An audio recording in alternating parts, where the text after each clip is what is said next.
Boa noite. Nós estamos aqui reunidos com o Coronel Gélio Fregapane e eu gostaria de fazer algumas perguntas ao Gélio e ele fazer as suas considerações sobre alguns temas relevantes ao nosso projeto da Caravana Amazônica. Boa noite, Gélio. Eu gostaria de perguntar a você qual é a sua opinião sobre a destruição da Amazônia, em que medida o progresso, o desenvolvimento dos povos da Amazônia pode ser feito com mais respeito à natureza e evitando o que aconteceu no passado. Boa noite, doutor Ricardo. Boa noite a todos que nos ouvem. Sempre me perguntam quais as razões que levam à destruição da floresta. Eu respondo que o que não seria uma boa política é não aproveitar as riquezas da Amazônia. Então, falaremos primeiro das razões econômicas, porque o que fazer com a floresta. Começa-se que a utilização da madeira é uma riqueza muito grande. E em outros países exploram a madeira com grande vantagem em relação a nós. A Amazônia, na parte sul, o relevo vai caindo suavemente em direção ao rio Amazonas. Então, se torna o terreno montuoso, difícil de usar as máquinas, e muito cheio de rios, de regatos, de igarapés. Não são os ambientalistas que vão conter essa expansão da fronteira agrícola, e sim a geografia. Mas a floresta tem muitas riquezas, muitas riquezas, mas não são as únicas. As bordas desses maciços que cercam a Amazônia são a região mais mineralizada do planeta. E o problema é transporte. E o transporte é essencial. Estradas. Mesmo porque se diz, e os rios não servem? Servem, sim, mas já tem o traçado feito e não fixa o homem à terra. As riquezas estão disponíveis. O que embaraça é o transporte. Isso só marca porque a Transamazônicas foi uma obra geopolítica e não pode se deixar ela ser deteriorada.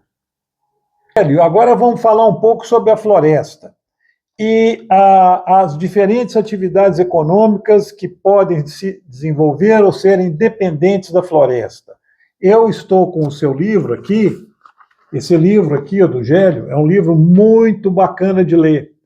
E você fala aqui sobre a história do extrativismo, que começou com a borracha, depois passou para outros produtos. O que a floresta pode dar de bom para a humanidade e ela continuar de pé e favorecer o nosso bem-estar? A primeira coisa que vem à nossa mente é a madeira. As madeiras são uma riqueza que são exploradas em todo o mundo que tem floresta. Só no Brasil que é uma onda de impedir.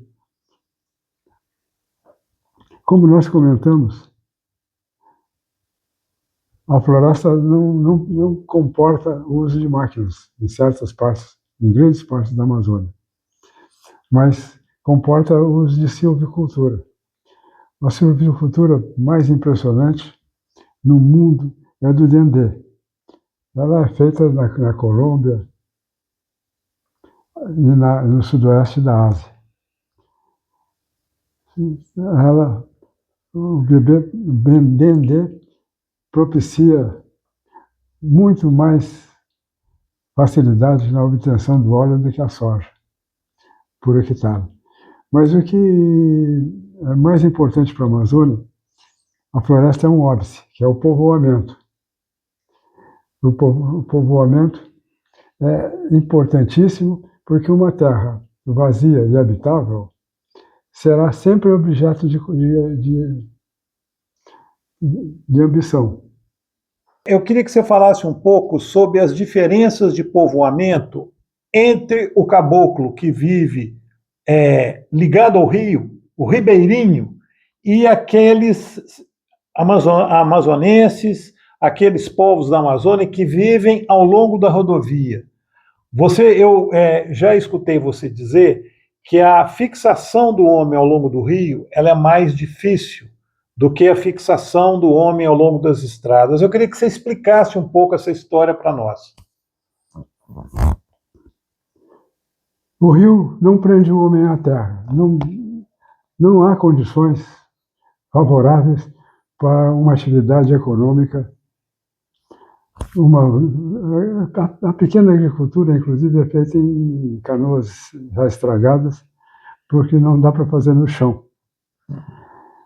Então, o rio, de alguma forma, condena a população à estagnação, enquanto as terras à margem de uma estrada, e a Transamazônica é a mais típica, começam a fazer atividade econômica e a crescer. Me parece que a parte mais importante é a fixação do homem à terra.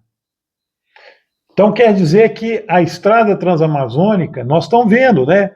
As vilas, as agrovilas, as rurópolis, elas estão lentamente se transformando em cidades, e algumas estão crescendo muito rápido, como é o caso de Altamira, como é o caso de Itaituba, né? E nós não vemos esse crescimento ao longo do Rio Amazonas. Então parece que essa sua teoria ela tem um fundamento, né? Contra fatos não há argumentos. É evidente, é só passar pela área que nós podemos ver nitidamente que os ribeirinhos estão estagnados. Agora. Muito bem, Gélio. Você falou um pouco sobre a questão das atividades econômicas. Eu gostaria de saber um pouco a sua opinião sobre o que nós devemos fazer com o garimpo, que é demonizado. Temos que acabar com o garimpo na Amazônia, ou o garimpo pode ser considerado uma fonte de desenvolvimento e de bem-estar? Qual a sua opinião sobre o garimpo? Nós acabamos de comentar a mineralização das bordas desses maciços. Fala-se que destrói a floresta. Não destrói nada da floresta, destrói um pedacinho, equivalente a uma superquadra de Brasília. E em 1 hora de abandono, aquilo já volta ao original. E em 2 anos, a floresta nascente atinge a altura da floresta comum. A produção de ouro é grande no garimpo na Amazônia? É tão grande que não podemos nem arriscar a um número. Praticamente o ouro todo que sai da América do Sul sai do Brasil. Agora pode ter havido alguma evolução, mas a jogada é que em cada garimpo aparece um requeiro que compra o ouro. E esse ouro é transportado lá para São Paulo, de onde sai como se fosse paraguaio ou pelo Uruguai. Para as companhias que querem mandar os seus lucros para fora. Isso quer dizer que é o garimpo ilegal que propicia um mercado ilegal, que propicia uma fuga de divisa. É isso que você quer dizer? Sim, está muito bem dito. Saber que o problema é que o cartel do ouro, cartel internacional do ouro, ele não quer que se produza mais do que o consumo para não cair o preço, já que tem um preço artificial. Se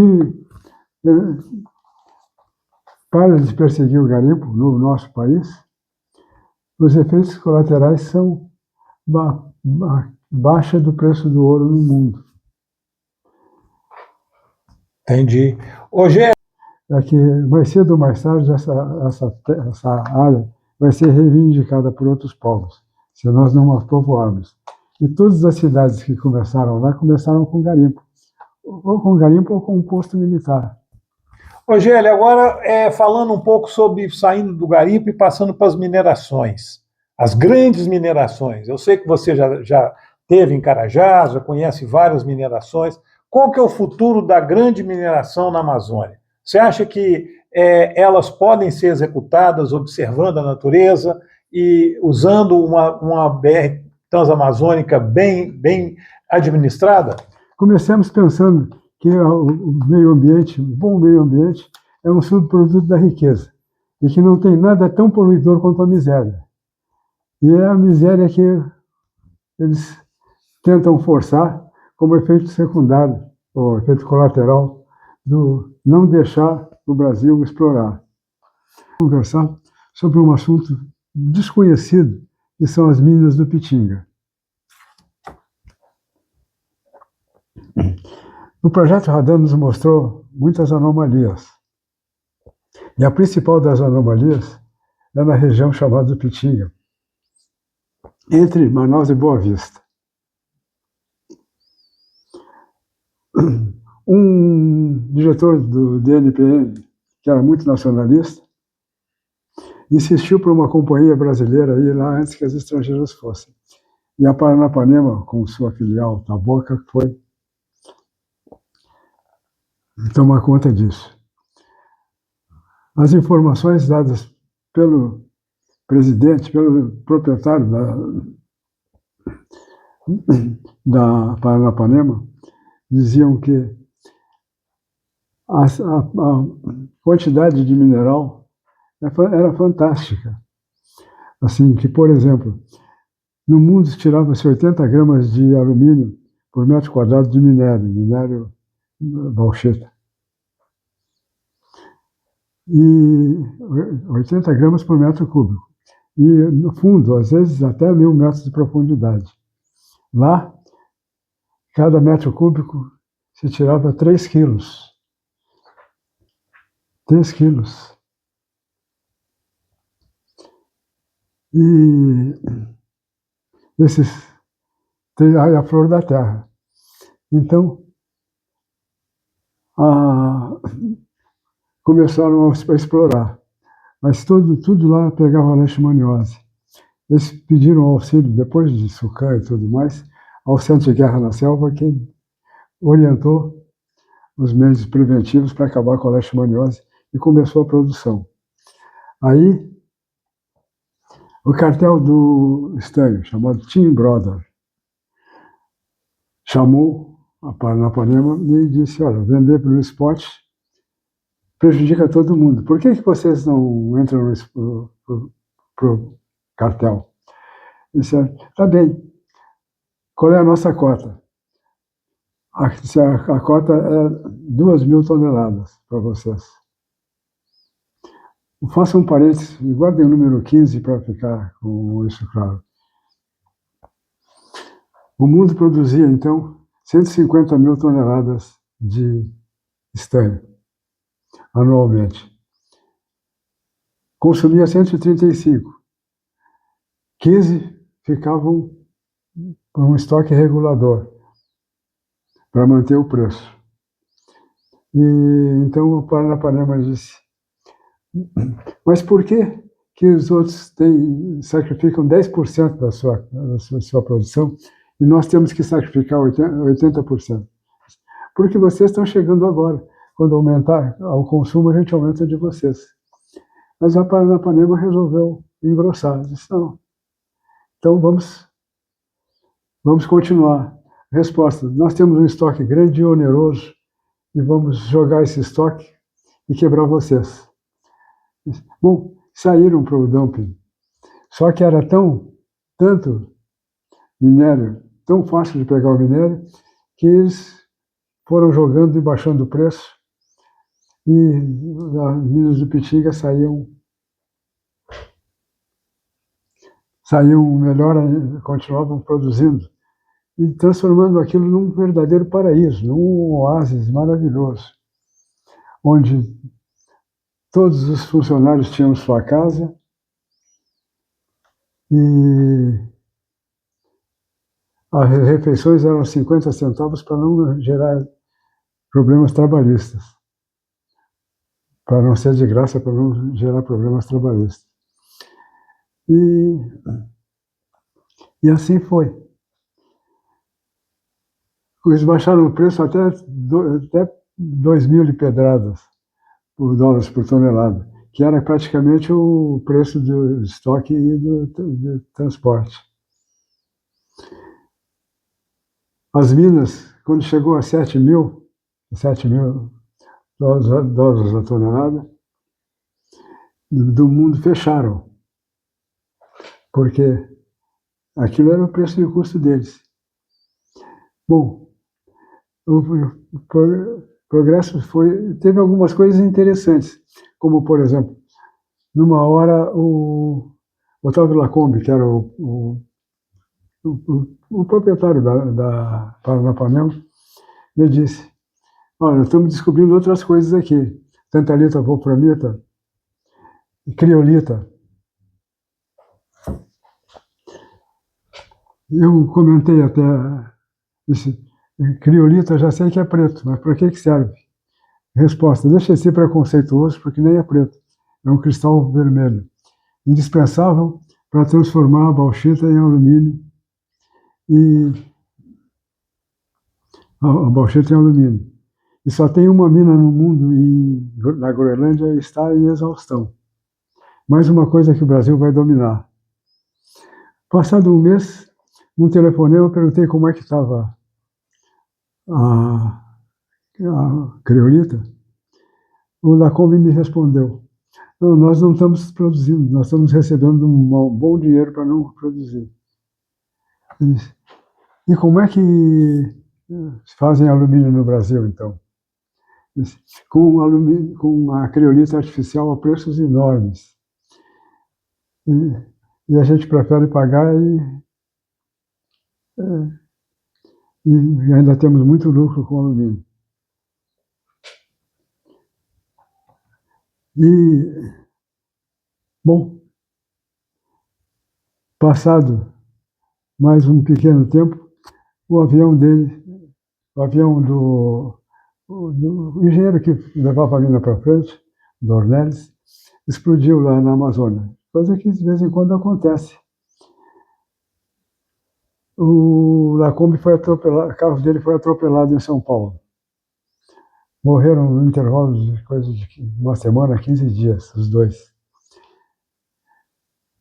É claro, tem muitos acidentes em São Paulo, mas o que me deixou confiante na minha ideia que aquilo não foi um acidente e sim um crime, é que, bom, isso é só para mostrar que o jogo é perigoso.